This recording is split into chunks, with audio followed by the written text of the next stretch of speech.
కాంగ్రెస్ ప్రభుత్వ వైఫల్యాలపై సమర శంఖం పూరించిన బీఆర్ఎస్ ఇవాళ సరూర్ నగర్ స్టేడియం వేదికగా యువ సంగ్రామ సదస్సు నిర్వహిస్తోంది. యువజన ఉద్యమ పోరాటాల కార్యాచరణను ప్రకటించేందుకు బీఆర్ఎస్ నాయకత్వం సిద్ధమైంది. బీఆర్ఎస్ వర్కింగ్ ప్రెసిడెంట్ కేటీఆర్ ముఖ్య అతిథిగా హాజరు కానున్నారు. యువతకిచ్చే భరోసాను కేటీఆర్ ప్రకటించే అవకాశం ఉంది. 3 రోజుల ముందు నుంచే సదస్సు కోసం బీఆర్ఎస్ సన్నాహాలు ప్రారంభించింది. చివరి వరకు పోలీసులు అనుమతి ఇవ్వకపోవడంతో ఆ పార్టీ నేతలు హైకోర్టును ఆశ్రయించారు. సభకు హైకోర్టు అనుమతి ఇవ్వడంతో షరతులతో కూడిన అనుమతి ఇచ్చినట్టుగా తెలుస్తోంది. హైకోర్టు శాంతి భద్రతలకు విఘాతం కలిగించొద్దని, విజయవాడ హైదరాబాద్ జాతీయ రహదారి దిగ్బంధం చేయొద్దని సూచించింది కోర్టు. యువ సంగ్రామ సభకు బీఆర్ఎస్ భారీ ఏర్పాట్లు చేపట్టింది. సుమారు 1,00,000 మంది వరకు హాజరవుతారని, ఎలాంటి ఇబ్బందులు తలెత్తకుండా ప్రణాళిక రూపొందించారు. ఇప్పటికే వివిధ జిల్లాల నుంచి యువత హైదరాబాద్ కు చేరుకున్నట్టుగా తెలుస్తోంది. స్టేడియం లోపల వెలుపల భారీ ఎల్ఈడీ స్క్రీన్లను ఏర్పాటు చేశారు. వేదికపై 50 మందికి కూర్చునేందుకు వీలుగా ఏర్పాట్లు చేశారు. సరూర్ నగర్ పరిసరాలను గులాబీ జెండాలతో అలంకరించారు. యువ సంగ్రామ సభను అడ్డుకొని నిరుద్యోగ యువత గొంతు నొక్కుదామని ప్రయత్నించిన రేవంత్ రెడ్డి కుట్ర విఫలమైందని అటు బీఆర్ఎస్ వర్కింగ్ ప్రెసిడెంట్ కేటీఆర్ దుయ్యబట్టారు. హైకోర్టు ప్రజాస్వామ్య హక్కులను కాపాడుతూ సదస్సుకు అనుమతిచ్చిందన్నారు. యువతరం జంగ్ సైరన్ పూరించి సరూర్ నగర్ సభను విజయవంతం చేయాలని కేటీఆర్ పిలుపునిచ్చారు. కాంగ్రెస్ ఎన్ని అవరోధాలు సృష్టించినా యువత తరపున బీఆర్ఎస్ పార్టీ గళం విప్పుతూనే ఉంటుందని హెచ్చరించారు కేటీఆర్. యువ సంగ్రామ సదస్సు సభకు సంబంధించి డీటెయిల్స్ మనకు లైవ్ లో బీఆర్ఎస్ బ్యూరో చీఫ్ ప్రవీణ్ అందిస్తారు. ప్రవీణ్, సభా ఏర్పాట్లు ఏ విధంగా ఉన్నాయి? ఈ సభా వేదిక నుంచి యువతకు ఎటువంటి హామీలు ప్రకటించేటువంటి అవకాశం ఉంది?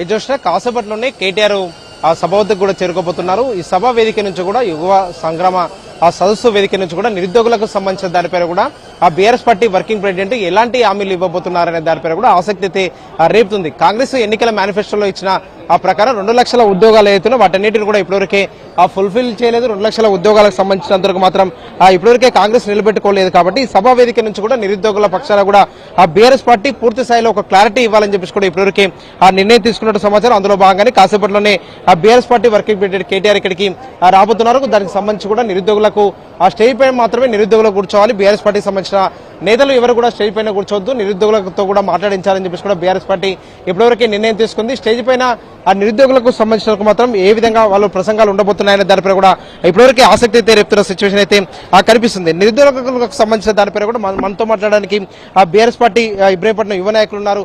అని ఇప్పటివరకు నిరుద్యోగులకు సంబంధించిన ఒక సభ ఏర్పాటు చేశారు. సభ వేదిక నుంచి కూడా కేటీఆర్ ఆ ప్రసంగం మీద అందరూ ఆసక్తిగా చూస్తున్నారు. ఎలాంటి సందేశం ఉండబోతుంది? ఇది ఏదైతే గతంలో ఇదే ప్రాంగణంలో ఇదే గ్రౌండ్లో ఆ రోజు 2023 సంవత్సరంలో ప్రియాంక గాంధీ వచ్చి యూత్ డిక్లరేషన్ అని చెప్పి ఇవ్వడం జరిగిందో, ఏవైతే హామీలు వాళ్ళు ప్రభుత్వంలోకి రావడానికి కోసం ఇచ్చిరో ఆ రోజు ఆ హామీలు ఏ ఒక్కటి కూడా నెరవేర్చలే. కాబట్టి ఈ వేదిక మీద నుంచి వాళ్ళు ఏవైతే హామీలు ఇచ్చిరో అవన్నీ కూడా గుర్తు చేయడం జరుగుతుంది.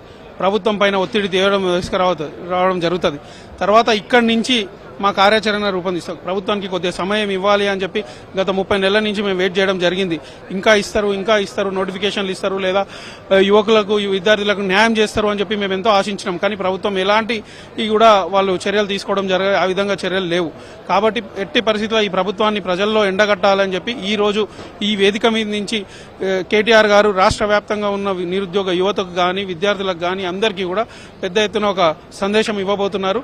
ఆ సందేశం ద్వారా రేపటి నుంచి కింది స్థాయిలో, గ్రామ స్థాయిలో కానీ, మండల స్థాయిలో కానీ, నియోజకవర్గ స్థాయిలో పెద్ద ఎత్తున ఈ కార్యక్రమాలన్నీ కూడా యువకులకు విద్యార్థులకు చేరవేసే విధంగా మేము కింది స్థాయిలోకి తీసుకెళ్లి ప్రభుత్వాన్ని ప్రజల్లోనే ఎండగడతాం. మళ్ళీ తిరిగి కేసీఆర్ గారు వస్తేనే మాకు న్యాయం జరుగుతుందనే విధంగా ఏదైతే విద్యార్థులు యువకులు మళ్ళీ ఆలోచనకు వచ్చారో వాళ్ళందరికీ కూడా తప్పకుండా కేసీఆర్ గారు ఏదైతే గతంలో 1,60,000 ఉద్యోగాలు ఇచ్చిరో రేపు భవిష్యత్తులో కూడా అదేవిధంగా వారు అన్ని విధాలుగా విద్యార్థులకు కానీ యువకులకు కానీ అండగా ఉంటారని చెప్పి వాళ్ళకి తెలియజేయడం జరుగుతుంది. ఓకే, మీరు నిరుద్యోగులకు సంబంధించి కూడా ఇప్పటివరకు 60,000 ఉద్యోగాలు ఇచ్చామని చెప్పేసి కూడా ప్రభుత్వం చెప్తుంది. దాన్ని ఏ విధంగా చూడాలి? అంటే 2 లక్షల ఉద్యోగాలకు సంబంధించిన దానిలో 60,000 ఇప్పటివరకు ఫుల్ఫిల్ చేశాము. ఇదే వేదికగా వారు ప్రియాంక గాంధీని తీసుకొచ్చి మే 8వ తారీఖు 2023లో సంవత్సరం లోపు 2 లక్షల ఉద్యోగాలు ఇస్తానమాట వాస్తవం.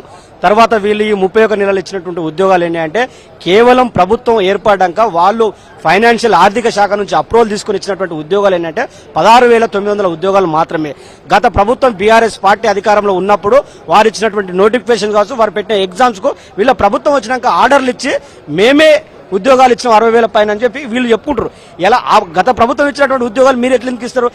మీ ప్రభుత్వం వచ్చినాక ఫైనాన్షియల్ అప్రూవల్ తీసుకొచ్చి ఇచ్చిన ఉద్యోగాలు కేవలం 16,900 ఉద్యోగాలు మాత్రమే. ఇలా లెక్కలు చెప్తుగా మీరే కదా డిప్యూటీ సీఎం గారు బట్టి విక్రమార్క గారు స్పీకర్ గారు కూడా లెటర్ కూడా సమర్పించడం కూడా జరిగింది. కాబట్టి మీరు ఇస్తున్నటువంటి 2 లక్షల ఉద్యోగాల పైన కావచ్చు, అదేవిధంగా ఇదే వేదికగా నిరుద్యోగ భృతి అని చెప్పారు. ప్రతి నిరుద్యోగికి 4,000 రూపాయలు నిరుద్యోగ భృతి ఇస్తున్నారు. ఈ రాష్ట్రంలో 31 నెలలుగా ఒక్క నిరుద్యోగికైనా 4,000 రూపాయల నిరుద్యోగ భృతి ఇచ్చినా మేము అడుగుతున్నాం. అదే విధంగా జాబ్ క్యాలెండర్ వేస్తామని చెప్పారు.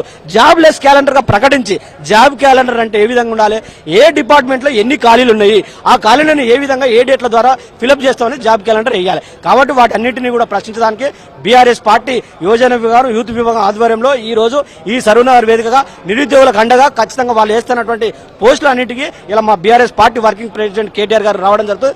వాటి ద్వారా దిశానిర్దేశం కూడా చేయడం జరుగుతుంది. బీఆర్ఎస్ పార్టీ యువకులను రెచ్చగొడుతుంది, నిరుద్యోగులను రెచ్చగొట్టి కాలయాపన చేస్తుంది అనేది కూడా కాంగ్రెస్ ఆరోపణ.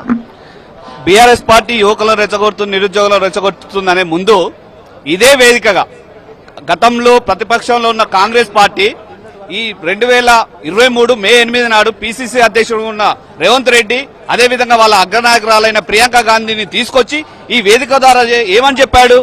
కేసీఆర్ ఉద్యోగం పోతే మీకు ఉద్యోగాలు వస్తాయని చెప్పిండు. కేసీఆర్ ఒక్క ఉద్యోగం నింపలేడు అన్నాడు. వాళ్ళ కుటుంబంలో 4 ఉద్యోగాలు వచ్చినాయని రెచ్చగొట్టే విధంగా మాట్లాడింది రేవంత్ రెడ్డి. ఆ మాయ మాటలకు, ఆ మోసపూరితమైన మాటలకు అట్రాక్ట్ అయి నిరుద్యోగులందరూ కూడా మాకు కాంగ్రెస్ పార్టీ వస్తే ఏదో న్యాయం జరుగుతుందని చెప్పి ఆశపడి ఈ రోజు మోసపోతున్నారు. వారికి ఓటేయడం ద్వారా మోసపోతున్నారు.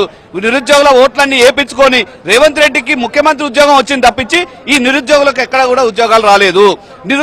దాదాపు 20 రకాల హామీలు ఇవ్వడం జరిగింది. నిరుద్యోగ భృతి అన్నాడు, ఒకటే సంవత్సరంలో 2 లక్షల ఉద్యోగాలు అన్నాడు. కానీ నేటికి ముఖ్యమంత్రికి నెల జీతం వస్తుంది తప్పించి ఒక్క నిరుద్యోగి కూడా నిరుద్యోగ భృతి రావట్లేదు. కాబట్టి నిరుద్యోగులారా ఇప్పటికైనా మేల్కొనండి. బీఆర్ఎస్ పార్టీ మీకు అండగా ఉంటుంది. కాబట్టి రేవంత్ రెడ్డి ఉద్యోగాన్ని ఊడగొడితే తప్పించి మనకు ఉద్యోగాలు రావు. కాబట్టి ఈ వేదిక ద్వారా కేటీఆర్ గారు మొత్తం సమరశంకరామ పూరించబోతున్నారు. రాబోయే రోజుల్లో కాంగ్రెస్ పార్టీపై ఏ విధంగా పోరాటం చేయాలి, నిరుద్యోగుల పక్షాన్ని ఎట్లా కొట్లాడాలి, వారికి ఇచ్చిన హామీలు ఏ విధంగా నెరవేర్చాలన్నది భవిష్యత్ కార్యాచరణ ఈ వేదిక ద్వారా ప్రకటించబోతున్నాం. ఇది ఇప్పటివరకు నిరుద్యోగులకు సంబంధించిన దానిపైన కూడా BRS party working president KTR కాసేపట్లను కూడా ఇక్కడికి చేరుకోబోతున్నారు. చేరుకున్న తర్వాత మాత్రం ఇలా నిరుద్యోగులకు సంబంధించి కూడా వచ్చే రోజుల్లో బీఆర్ఎస్ పార్టీ ఏ విధంగా అండగా ఉంటుంది, కాంగ్రెస్ అధికారంలోకి వచ్చే ముందు ఎలాంటి హామీలు ఇచ్చింది, హామీలకు సంబంధించిన దానిపైన కూడా ఇప్పటివరకు ఉద్యోగాలకు సంబంధించినందుకు మాత్రం ఫిల్అప్ చేయలేదు అంటూ కూడా బీఆర్ఎస్ పదే కూడా విమర్శలు చేస్తున్న నేపథ్యంలో మాత్రం ఈ విమర్శల అన్నింటికీ సంబంధించిన దానిపైన కూడా కేటీఆర్ ఏ విధంగా ప్రసంగం ఉండవుతుంది, యువతని ఆకర్షించే విధంగా కూడా ఏ విధంగా ప్రసంగించబోతున్నారు, వచ్చే జీహెచ్ఎంసీ ఎన్నికలకు సంబంధించిన రాజకీయ సభగా కూడా ఈ సభ ఉండబోతుందా అనే దానిపై కూడా రాజకీయ వర్గాలు ఇప్పటివరకే ఒక చర్చ అయితే కొనసాగుతున్న నేపథ్యంలో మాత్రం దీనిపైన కూడా కాసేపట్లోనే బీఆర్ఎస్ పార్టీ వర్కింగ్ ప్రెసిడెంట్ ఇక్కడికి చేరుకున్న తర్వాత మాత్రం ఈ సభకు సంబంధించిన దానిపైన కూడా ఎలాంటి ప్రసంగం ఉండబోతుంది అనే దానిపై కూడా స్పష్టత అయితే వచ్చే అవకాశం ఉంది. ప్రధానంగా మనం చూడొచ్చు స్టేజ్కి సంబంధించిన దానిపై కూడా స్టేజ్ పైన ఇప్పటివరకే ఏదైతే నిరుద్యోగులకు సంబంధించినందుకు మాత్రం నిరుద్యోగుల అంశం పైన కూడా ఇప్పటివరకు ప్రశ్నించాలని చెప్పేసి భావించింది. కాబట్టి అందులో భాగంగానే స్టేజ్ పైన ఓన్లీ నిరుద్యోగులు ఉండే విధంగా మాత్రమే ఈ స్టేజ్కి ఇప్పటివరకే మాత్రం రూపొందించారని చెప్పుకోవచ్చు. నిరుద్యోగులతో పాటు ఆ కేటీఆర్ మాత్రమే ఇక్కడ ఉండబోతున్నారని చెప్పుకోవచ్చు. కేటీఆర్ తో పాటు నిరుద్యోగులు కూడా ఉంటారు. కాబట్టి నిరుద్యోగులకు సంబంధించినంత వరకు మాత్రం నిరుద్యోగుల